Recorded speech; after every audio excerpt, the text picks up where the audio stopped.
الحمد لله والصلاة على نبيه محمد وآله وأصحابه أجمعين.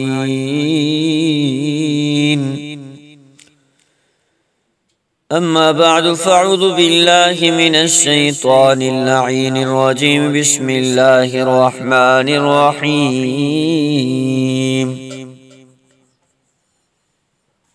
عن بلال بن حارث المزني قال قال رسول الله صلى الله عليه وسلم: من أحيا سنة من سنتي قد أميتت بعدي كان له من الأجر مثل أجور من عمل بها من غير أن ينقص من أجورهم شيئا. رواه الترمذي وكما قال عليه الصلاة والسلام. صدق الله مولانا العظيم وصدق رسوله النبي الصادق الأمين، ونحن على ذلك لمن الشاهدين والشاكرين والحمد لله رب العالمين. عزیزان من، میرے محترم دوستو، بزرگو، اللہ کے بڑے احسان و کرم نوازی ہوئے کہ اللہ رب العزت نے ہمیں درس حدیث کے اس پروگرام میں بیٹھنے کی، سننے کی توفیق عطا فرمائی.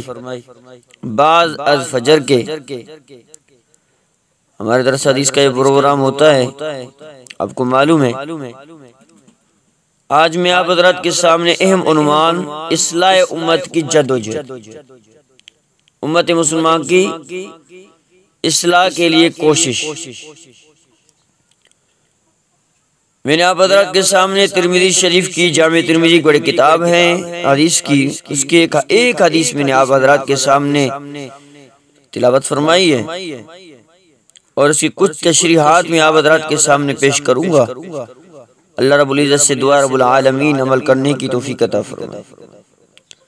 فرمان بلال بن حارث المزنی قال قال رسول اللہ صلی اللہ علیہ وسلم: من احیا سنت من سنتی. حضرت بلال بن حارث مزنی سے روایت ہے کہ رسول اللہ صلی اللہ علیہ وسلم نے فرمایا کہ جس امتی نے میری کوئی سنت زندہ کی جو میرے بعد ختم کر دی گئی تھی، متروک ہو گئی تھی، اس پہ عمل ہونا چھوڑ گئے تھے، فرمایا قد امیتت بعدی کان له من الاجر مثل اجور من عمل بها. فرمایا جو تو اس شخص کو اجر و ثواب ملے گا ان تمام بندگان خدا کے اجر و ثواب کے برابر جو اس پر عمل کریں گے. اس نے اس سنت کو زندہ کر دیا، لوگوں نے اس سنت کو دیکھا اور اس پہ عمل کرنے لگے، جتنے لوگ بھی اس پہ عمل کریں گے اس کو اتنا ثواب ملے گا. فرمایا من غیر ان ينقص من اجورهم شیئا، بغیر اس کے کہ ان عمل کرنے والوں کے اجر و ثواب میں سے کچھ کمی کی جائے، کچھ بھی نہیں ہوگا، کمی نہیں ہوگی. اس حدیث کے مضمون کو اس مثال سے اچھی طرح سمجھا جا سکتا ہے میرے دوستو کہ فرض کیجئے کسی علاقے کے مسلمانوں میں زکوٰۃ ادا کرنے کا یہ مثلا باپ کے ترکہ میں بیٹیوں کو حصہ دینے کا رواج نہیں رہا. آج بیٹیوں کو حصہ نہیں دیتے. باپ جو ہے نا بیٹوں کو حصہ دیتے اور بیٹیوں کو بھول جاتے، بیٹی کو حصہ نہیں دیتے. یہ رواج ہی ختم ہو چکا ہے. اسی مالے میں، اسی قوم میں پھر کسی بندے خدا کی محنت اور جدوجہد اور کوشش سے اس گمراہی اور بددینی کی اصلاح ہوئی اور لوگ زکوٰۃ ادا کرنے لگے اور بیٹیوں کو شرعی حصہ دیا جانے لگا. تو اس کے بعد علاقے کے جتنے لوگ بھی زکوٰۃ ادا کریں گے، بہنوں کو اس کا شرعی حق دیں گے، ان کو اللہ تعالیٰ کی طرف سے اس عمل کا جتنا اجر و ثواب ملے گا اس کے مجموعے کے برابر اس بندے کو بھی عطا ہوتا جائے گا. اب بیٹیوں کو اللہ معاف کرے، آج کل بیٹیوں کو حصہ نہیں دیا جاتا.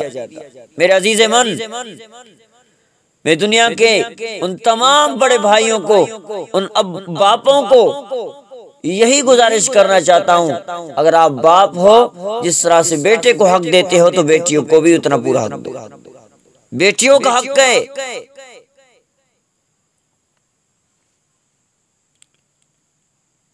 ہاں بیٹوں سے کچھ کم ہے لیکن بیٹیوں کا حق ہے۔ جس نے دینی احکام اور اعمال کو پھر سے زندہ کرنے اور رواج دینے کی جدوجہد کی تو اللہ رب العزت ان تمام عمل کرنے والوں کے برابر اس کو ثواب دے گا۔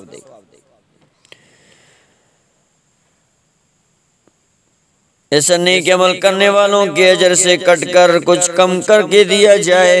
اس کی ہمارے ہی زمانے کی ایک واقعی مثال یہ ہے کہ رسول اللہ صلی اللہ علیہ وسلم نے امت کی دینی تعلیم و تربیت کے لیے یہ نظام قائم فرمایا تھا کہ ہر مسلمان جوان ہو یا بوڑھا، امیر ہو یا غریب، پڑھا لکھا ہو یا جاہل، دین کی ضرورت واقفیت حاصل کرے اور دین پر چلے، اپنے خیالات اور استطاعت کے مطابق دوسروں میں بھی اس کے لیے محنت اور کوشش کرے۔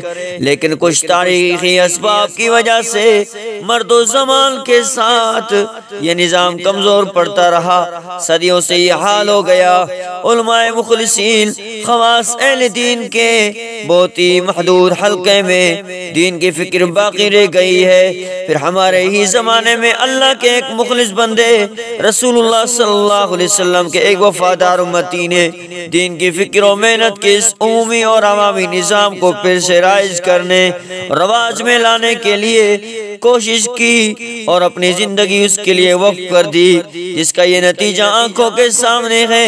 اس وقت جب کہ 14ویں صدی ہجری ختم ہو کر 15ویں صدی شروع ہوئی، دنیا کے مختلف ملکوں میں مسلمانوں کے مختلف طبقات میں وہ لاکھوں افراد جن کا دین سے نہ علمی تعلق تھا نہ عملی تعلق تھا، ان کے دل آخرت کی فکر سے بالکل خالی تھے۔ اب وہ آخرت ہی کو سامنے رکھ کر خود اپنی زندگی کو بھی اللہ اور رسول کے احکام کے مطابق بنانے اور دوسروں میں بھی اس کی فکر پیدا کرنے کے لیے محنت کوشش کر رہے ہیں اور اس راہ میں قربانیاں دے رہے ہیں اور تکلیفیں اٹھا رہے ہیں۔ بلا شبہ حضرت مولانا الیاس احمد صاحب رحمت اللہ علیہ نے محنت کی اور تبلیغ جماعت کی محنت شروع ہو گئی۔ یہ جدوجہد کوشش ہے، مولانا الیاس رحمت اللہ علیہ کو یہ ثواب ملتا رہے۔ بلا شبہ ہے سنت کی عظیم قربانیاں، یہ عظیم مثال ہے۔ اللہ تعالیٰ اس کو قبول فرمائے، اس کے ذریعے امت میں اور پھر پورے عالم انسانی میں ہدایت کو عام فرمائے۔ وما ذالک علی اللہ بعزیز۔ ایک آخری حدیث میں آپ حضرات کے سامنے پیش کروں۔ حضرت عمر بن عوف رضی اللہ عنہ سے روایت ہے کہ رسول اللہ صلی اللہ علیہ وسلم نے فرمایا کہ دین اسلام جب شروع ہوا تو وہ غریب تھا، یعنی لوگوں کے لیے اجنبی اور کم سمجھی کی حالت میں تھی، لوگ کم سمجھتے تھے۔ پس شادمانی ہوا غربا کے لیے۔ غربا سے مراد وہ لوگ جو اس فساد اور بگاڑ کی اصلاح کی کوشش کریں گے جو میرے بعد میری سنت اور میری طریقے میں لوگ پیدا کریں گے۔